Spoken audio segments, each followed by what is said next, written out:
Our hope was that there would be time this evening for some discussion rather than just presentations. So I'm going to do just the opposite of what Ed did. Instead of reading everything, I'm going to go through the big ideas and try and save as much time as we can in terms of going forward. Part of what I think tonight is really all about is a celebration of the elegant way in which this community has really contributed in so many different ways to society through the use of behavioral science. And I think as I listened to what Tony and Carol and Ed were saying, some themes that I would come back with. One, I loved your slide about start by dealing with things that are socially important. So often in science, you study things that are easy to study. And one of the things that Jerry Patterson, I think, has taught us is when you actually study something hard, it's not going to be easy to measure. I can remember when I first came to Eugene, I had to go to people's houses and I was trained to watch these meal times. And I was desperate to get my inter-observer agreement rates up. And it was a bear because you had to watch 90 things at once, right? I mean, how do you do science with that? And the answer kept coming back, that's what's important. So one of the themes that I think is important about this community, start by studying stuff that people will kill to learn. I mean, this needs to really make difference. A second thing that I think Tony brings us back to is you don't change the world by just randomly coming up with interventions and putting them into a book. You actually do it through a conceptual logic, a paradigm, you told us, where you essentially come to this. The thing that I want you to think about from a behavioral perspective, the fundamental message is there are lawful relationships between behavior and the environment. And if you don't take the time to understand what those relations are, you're just going to repeat over and over patterns of mistakes that have devastating impact on children, families, schools, communities. So one, deal with things that are important. Two, take the time to understand the paradigm that you're going to use to drive what you're doing. Three, one of the things I love is in each of the stories that Carol told and the stories that Ed told, part of what you see is people who are willing to challenge the existing paradigm. They're willing to say, this isn't working and we got to try something different. And one story that I can bring that I haven't told before, I was actually an undergraduate at Stanford working with Bandura. And Bandura was a really nice guy. And he was always dressed well, and he would come in and he was very gracious and kind to us. And so for twice a week we'd come and we were studying these things. There was this one week where he was just off his game. He was distracted, things were going wrong. And I asked Mike Mahoney, who was the graduate student, I said, what's going on? He said, Patterson was here.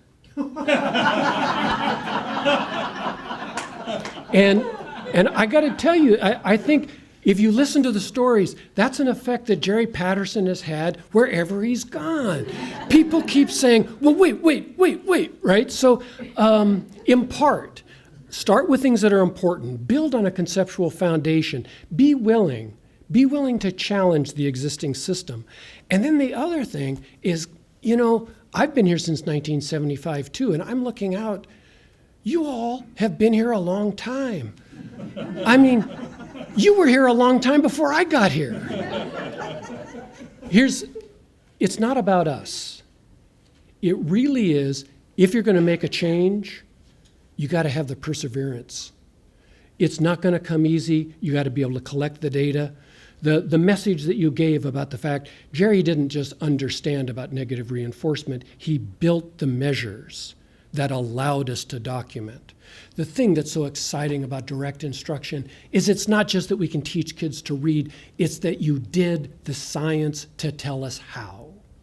We actually know the mechanisms, not just the outcome.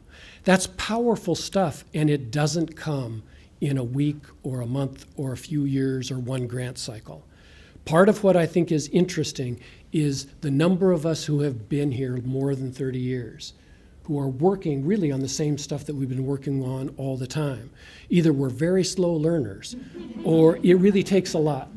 So in terms of my going forward, and I am pressing the right button. I listened, I'm not pressing the down button. I would be willing to press a different button. Do you press this button? You don't press any buttons.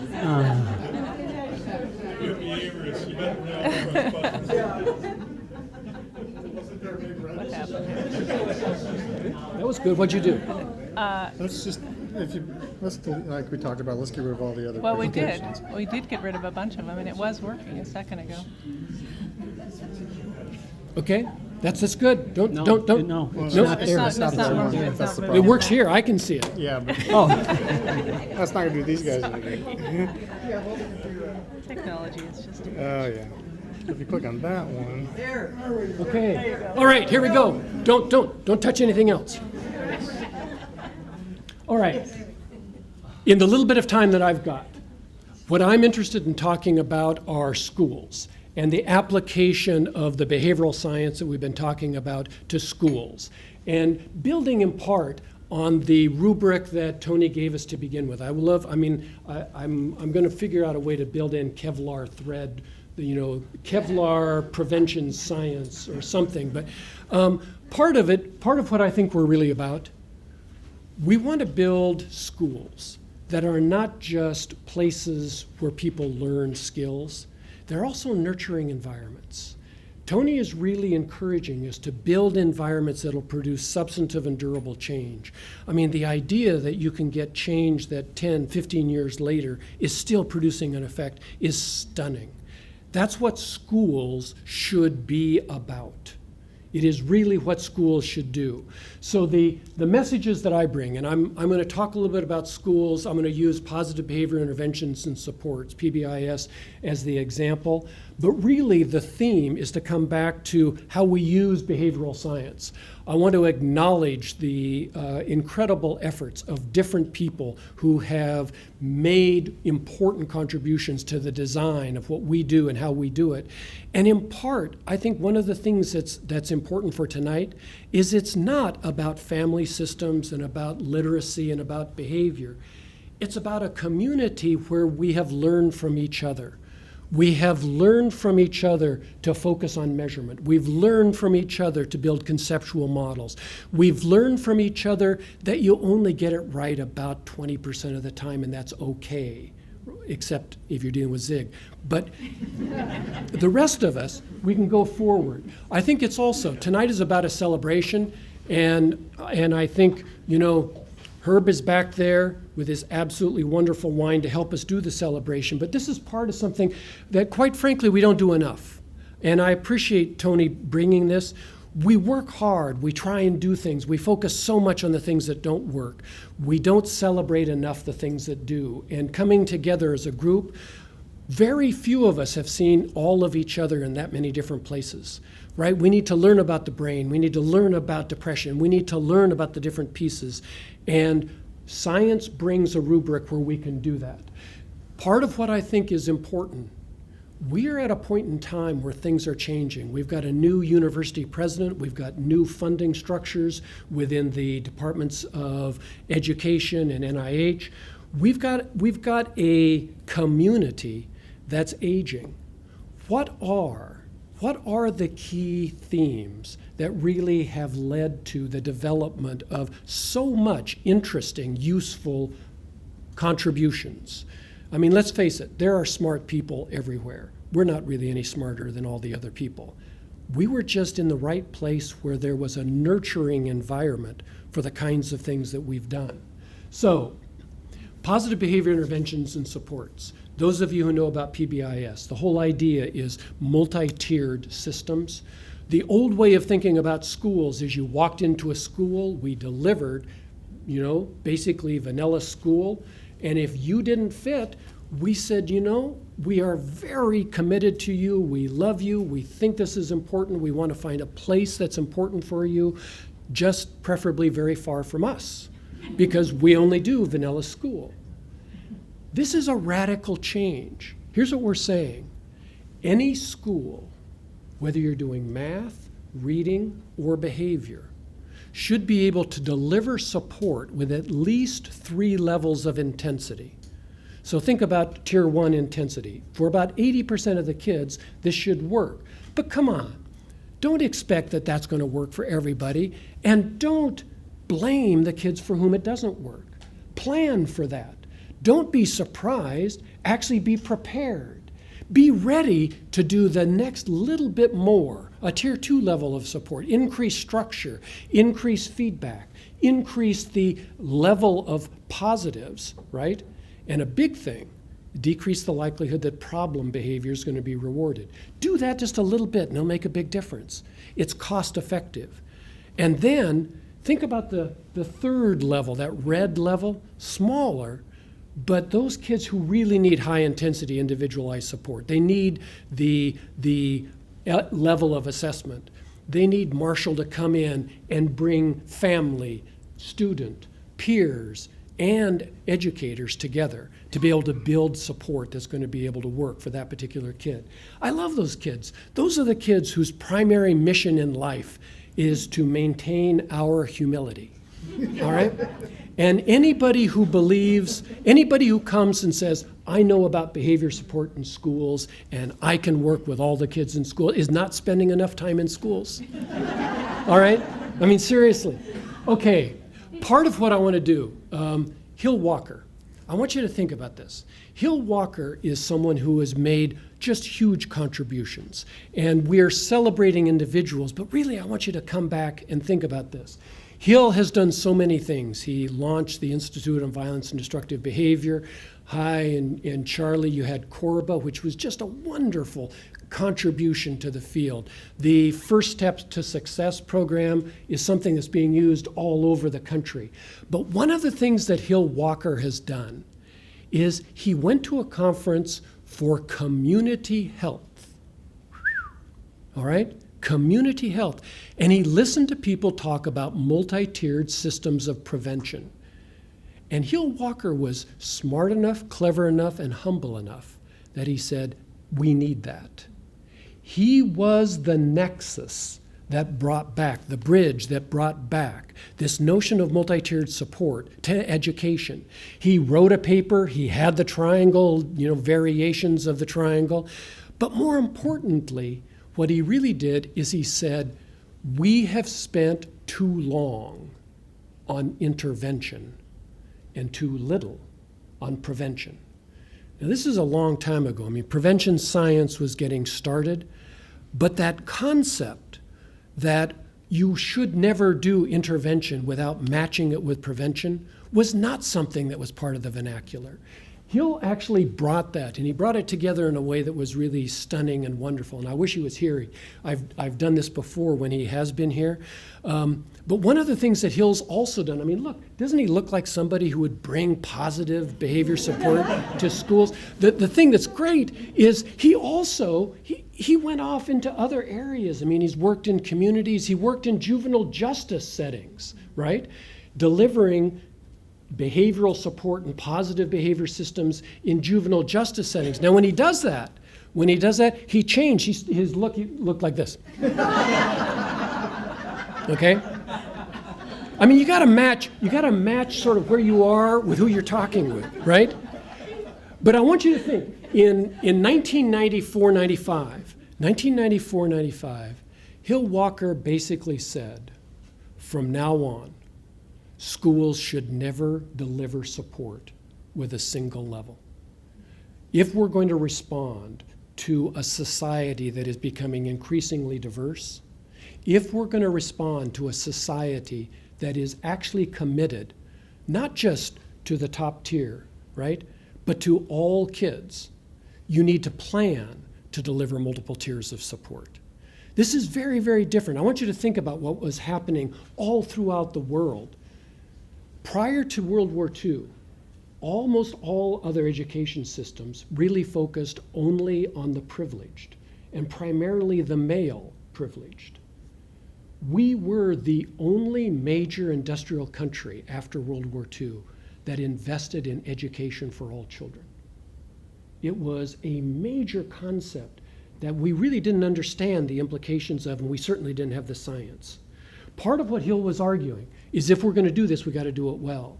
Now, about the same time, there was this other guy who wrote a paper saying behavioral science is nifty, but come on, you all have been doing behavioral science around individual children or classrooms. If we're going to actually take behavior analysis and make it something that's socially significant, you need to ratchet up the scale at which we're doing this. We need to talk about communities. We need to talk about schools. We need to talk about businesses. That was fantastic information for us. So we had this technology of behavioral intervention. We're now going to start delivering it with multiple tiers of support, investing in prevention as well as intervention. And for the first time, we're not just going to focus on individual children in classrooms. We're going to make whole schools effective learning environments. We're going to focus on the social culture of the whole school. And right around then, George Sugai, Ed Kameanui, and Jeff Colvin actually had a grant where they built a way to essentially integrate those messages. Now, Ed refuses to really in public acknowledge this. He actually knows about behavior analysis. He actually knows about social behavior, right? And part of what that really led to is it led to the whole idea about PBIS, about school-wide positive behavior support. The major shift from a high technology focused on individuals to a system where we focused as much on prevention as we do on intervention, where we never give up on high intensity support for those kids who need it, but we now talk about the whole school. We talk about building the social systems that allow a student who is becoming successful to be embedded in an effective school climate. So that it's not that you're isolated and out there, right? So by doing that, part of what we really did is we learned that the child and the family are always the unit of impact. If you ever stop measuring the effect that you're having on children and family, you are not being true to the paradigm, to behavior analytic theory, and most importantly, you will go down cul-de-sacs that are not helpful. But the second part is, if you're going to do that, let's use the whole school as a unit of analysis. We no longer work just with individuals. We do not do individual behavior support unless you're willing to work with the whole school, all right? Now, the third part, and this is something that has been more recent, is basically, if you want to do this at scales of social importance, I mean, it's great to be able to say we can do it in Eugene, we can do it in 4J, we can do it a little bit. But there are 110,000 schools in the United States. 110,000. How are you going to get to all of them? How are you going to make something that works available to everybody? Part of what we've learned is that school districts are the unit of implementation. We need to build the capacity of school districts to actually make schools and sustain schools as effective environments. We historically, as behavior analysts, we have not paid as much attention to what it takes to implement and sustain what we know as we have on how to get initial change. We are very enamored by the research on how to get things to change. But from now on, part of what I would encourage, never give up measuring what happens with individual children and their families. That is the unit of impact. Use the bigger system as a unit of analysis, but I want you to think about the unit of implementation as something that's a little bit different. Now, we don't have 400 studies, but we got a fair number because one of the other messages, and this has been a little bit, hidden, one of the messages is you don't do intervention with real people unless you've done the science to actually show that it works. There are a lot of good stories. We want to go beyond stories and into stuff that actually works. So here's what I can tell you. If you implement PBIS with fidelity, you'll get a 20 to 60% reduction in problem behavior. You do it for 3 years, you'll get a statistically significant increase in academic outcomes in literacy and in math. You'll get an increase. Listen, middle school, you'll get kids in middle school who come to school. And they're going to be able to tell you what the behavioral expectations. They'll be able to say, be respectful, be responsible, be safe. Listen, we in Fern Ridge Middle School, 528 kids. We implemented PBIS. We actually sent a group of graduate students. We interviewed 240 middle school students to say, do you know what the expectations are here, Cowboy? And they did. 84% could tell us the expectations. Come on, this is middle school. 84% don't know what day it is. Okay? So partly, it increases the kids' perception of safety, decreases bullying behaviors. And here's some things I want you to really think about. If we want people to use good practices, we have to deliver the systems that focus on the adult behaviors that will affect kid behaviors. The organizational efficiency. One of the things we love, if you implement PBIS, you'll get a statistically significant decrease in staff turnover. Staff turnover is expensive. Come on, those of you who run the world, you know that those are big deals. Teacher efficacy and social emotional. Now, I was in my contract with Tony, I get 3 graphs. Okay, so this is one. One of the messages is right now, we actually keep track of the number of schools that are implementing PBIS. 110,000 public schools in the United States. We got 21,000 schools where we can tell you the name of the school, we can tell you the administrator, we can tell you when they started using PBIS. And part of what we're learning is to do that, you've got to do it in little schools, urban schools, rural schools. You've got to do it in places where they use language that sounds like Ann Todd when she comes back from Tennessee, right?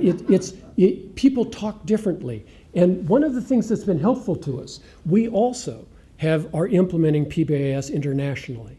And doing it internationally has been a phenomenal experience because you must attend to the culture, to the language systems. In New Zealand, when you talk with the native population there, the way in which they view the whole concept of behavior is different. And so how do you organize environments in different ways? I mean, we even do it in Italy, which really has no rules. So in part, we've been learning how to organize things to make things work. We also keep track. This is the number of schools per state. So we looked at the number of states with more than 500 schools. Part of what we've been interested in is, isn't there a point where you get enough schools in a state where, come on, we read Malcolm Gladwell, the tipping point, it'll take over. So we looked at that and we said, you got 500 schools, shouldn't that tip? Okay, and then we said, well, let's take it by state and do proportion. What about proportion? We've got both schools in Delaware. That ought to work, right? And so we thought if we could get to 40%, it would change. Turns out, I got to tell you, there isn't a tipping point. Schools are living environments. They change. The way that you do technical assistance changes when you can build locally available training and whatnot. But you can't give up. You don't get to the point where it just takes over. Education requires perseverance. Education requires continuous regeneration. So part of what we've learned, and this would be of the things that we would offer, of all the things that I can say, learn to measure fidelity. We don't just talk about if people are doing PBIS, we measure the extent to which they're actually implementing. So here's that graph. So here's the number of schools in a state like Florida that are doing PBIS. This is the number of schools where they actively measured this year. And this isn't like forever. This is in the past calendar year they measured. And this is the proportion that actually are achieving criterion. We can tell you 10,000 schools if they're actually implementing PBIS. And what we're learning is for sustainability, one of the most powerful things you can do, get people to criterion and give them an extraordinarily efficient strategy for measuring fidelity. And it will carry you down as you're going on the longer term portion. So here are the messages. Invest in prevention first. Not necessarily and definitely not at the exclusion of intervention, but there is no longer a point where we only do intervention. You always match with prevention. Second, the incredible power of instruction. I mean, my goodness, if you want to change behavior, you do not do it through punishment. You do it by defining, teaching, monitoring, and acknowledging what you want. You build not only the skill, but the stimulus control. And what Ed was describing is not building a skill. I mean, come on, saying k is not that hard. Saying k at the right time is golden. That's what you want to be able to build. So we know about positive reinforcement, but I think one of the things we learned from Jerry Patterson is that negative reinforcement is an incredibly powerful phenomenon. And if you think about physics, you know, I mean, you got gravity, you got the weak force, you got the strong force. Negative reinforcement is the strong force. Anyone who fails to appreciate negative reinforcement does that at their own worry, okay? Learn what negative reinforcement is, the coercion cycle and how it operates, because it's not just in families, it's in classrooms, it's in communities, it's in people driving their cars, all right? And so impart, learn that, measure with fidelity, and part of what we've learned about measuring with fidelity is focus less on the tricks and more on the core features. I don't care how you got there, cowboy, but when I walk into a school, I want to be able to know what the expectations are. I want a regular system for acknowledging appropriate behavior. I want a way of decreasing the likelihood that problem behavior will be acknowledged, and I want a data system that tells us what's happening. And if you don't have that, I'm unhappy. If you do have it, I don't care if you did it through divine intervention. I don't care if you did it through constructivist systems. The goal is to use your current strengths, make the smallest changes that'll produce the best possible effect for kids, and that means we define through the science the core features of effective environments. A powerful message. All right, so focus on socially significant outcomes. Don't do it randomly, do it through a paradigm that actually drives directions that will guide not just initial intervention, but ongoing impact and sustainability. Never focus on just putting something in place. One of the things we need to do is learn much more about how to implement well. And finally, we've got to do it with a level of efficiency, both in time and money, that allows us to make something that is not just important, but it's sustainable and it's able to be done by real people. Thank you.